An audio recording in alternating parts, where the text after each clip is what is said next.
এখানে মানে সেনা প্রধান বলছেন 18 মাসের মধ্যে। সেনা প্রধানের উনি কেন বলেছেন তা আমি জানি না, তবে আমার কাছে মনে হয় রিয়ালিস্টিক্যালি মানে আগামী বছরের মধ্যে ইলেকশন করাটা হয়তো সম্ভব হতে পারে। নির্বাচন আয়োজনের লক্ষ্যে আমরা প্রয়োজনীয় পদক্ষেপ নিতে শুরু করেছি। কয়েকদিনের মধ্যে নির্বাচন কমিশন গঠন হয়ে যাবে।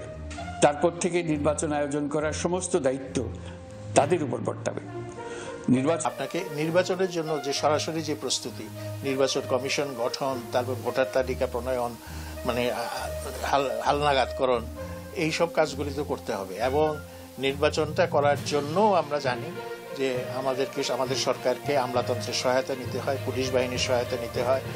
এখন ভোটার তালিকা তো নির্বাচন কমিশন ছাড়া কেউ আদেশ দিতে পারে না। ভোটার তালিকা তো ইউনূস স্যারের আদেশে হবে না, এটা নির্বাচন কমিশনের আদেশে হবে। আপনি আইনটা পড়ে দেখেন, নির্বাচন কমিশনের কাজ। নৌ পরিবহন, শ্রম ও কর্মসংস্থান মন্ত্রণালয়ের উপদেষ্টা ব্রিগেডিয়ার জেনারেল অবসরপ্রাপ্ত এম সাখাওয়াত হোসেন বলেছেন, প্রয়োজনীয় সংস্কার শেষে 2026 সালের মাঝামাঝিতে জাতীয় নির্বাচন হতে পারে। সবাইকে শুভেচ্ছা। বিপিন ভাই বলছি হেলসিংকি, ফিনল্যান্ড থেকে। আজকে ভিডিওটি কিন্তু আপনারা শেষ পর্যন্ত দেখবেন। মানে একটা যৌক্তিক সময়, আর যেমন সেনাপ্রধান বলেছেন যে 18 মাস সময় দিতে। এখন সেনাপ্রধানের অবস্থান থেকে এটি হতে পারে যে তিনি এই সরকারকে সেনাপ্রধান সেনাবাহিনীর সমর্থন করছে এবং তারা সহযোগিতাও করছে। Chief advisor also almost say the same thing, that once the reforms are done and the reforms are set in, then there will be a roadmap given for the election. নির্বাচন কবে হবে সেটি অনেকের প্রশ্ন, আমারও প্রশ্ন, নির্বাচন কবে হবে? আমার ধাপগুলো তো চিন্তা করতে হবে। আমি সার্চ কমিটি করলাম, তারপর নির্বাচন কমিশন হবে, তারপর ভোটার তালিকা হবে, তারপর ইলেকশন হবে। প্রশাসনিক যে সংস্কার, সেই সংস্কার চালিয়ে যেতে হবে। তারপরে আপনার নির্বাচনের ক্ষেত্রে যে সমস্ত মানে বিধিবিধানগুলো করা দরকার এবং নিয়মকানুনগুলো তৈরি করা দরকার, সেটা হবে।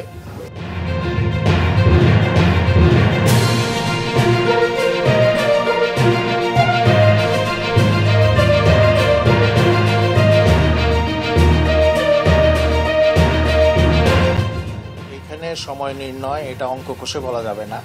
কাজগুলো একটা নির্বাচন হবার মতো পরিবেশ সৃষ্টি করতে যেটুকু সময় লাগে সেইটুকু সময় নিয়ে নির্বাচনটা দিয়ে দেওয়া। বাংলাদেশে ভোটারের সংখ্যা এখন কত? নতুন পরিসংখ্যানে বাংলাদেশে মোট ভোটার সংখ্যা এখন কত? আনুমানিক 45 লক্ষ হতে পারত এই সংখ্যাটা। আমাদের হাতে যে 17 লক্ষ আছে, এই 17 লক্ষের মধ্যে 13 লক্ষর ডাটা 2022 সালে আমরা সংগ্রহ করেছিলাম। আমরা বাড়ি বাড়ি গিয়ে তাদের তথ্য সংগ্রহ করব।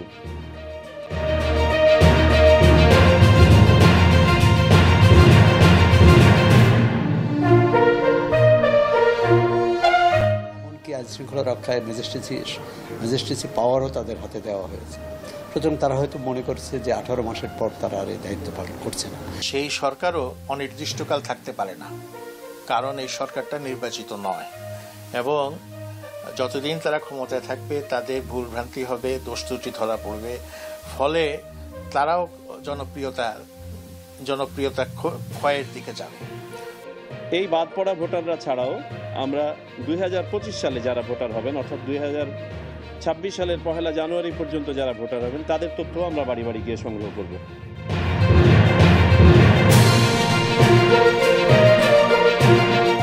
পুরনো ভোটার তাদেরকে বাদ দেওয়াটা সহজ হবে।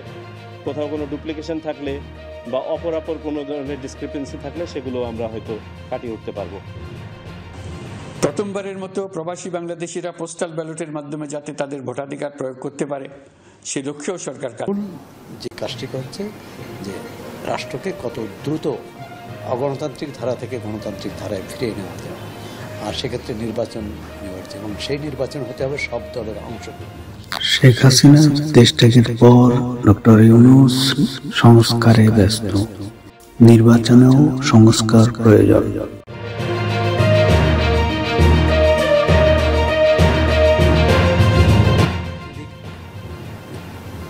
তার যে প্রধান প্রতিদ্বন্দ্বী তাদেরকে বাদ দিয়ে নির্বাচন করেছিল, সে কারণে গ্রহণযোগ্য হয়নি। তো এখনও আগামী দিনেও যদি এমন কোনো নির্বাচন হয় যে যাতে জনগণের প্রতিনিধিত্বশীল রাজনৈতিক দলের সবাই যদি অংশ না নিতে পারে, তাহলে সেই নির্বাচনের গ্রহণযোগ্যতা কিন্তু প্রশ্ন। ব্রিগেডিয়ার জেনারেল অবসরপ্রাপ্ত এম সাখাওয়াত হোসেনের মতে আগামী নির্বাচন 6 মাসেও হতে পারে, আবার 2026 সালের মাঝামাঝি যে কোনো সময় হতে পারে। তবে রাজনৈতিক দলগুলো নির্বাচনের বিষয়ে মৌখিক তাগাদা দিলেও সংস্কারের পরে নির্বাচন হবে। নির্বাচন কমিশন ভোটার তালিকা হালনাগাদ সহ আরও কিছু কাজ শুরু করে দিতে পারবে, যা একটা অবাধ নির্বাচনের সাথে সরাসরি সম্পৃক্ত। অনুগ্রহ করে আমাদের চ্যানেলটিকে সাবস্ক্রাইব করে ফেলুন। পরবর্তী যত ভিডিও আপলোড হবে প্রত্যেকটি ভিডিও নোটিফিকেশন আপনারা পেয়ে যাবেন। দেশের 14তম প্রধান নির্বাচন কমিশনার হিসেবে শপথ নিয়েছেন সাবেক সচিব AMM নাসির উদ্দিন। শপথ পড়ান প্রধান বিচারপতি সৈয়দ রেফাত আহমেদ।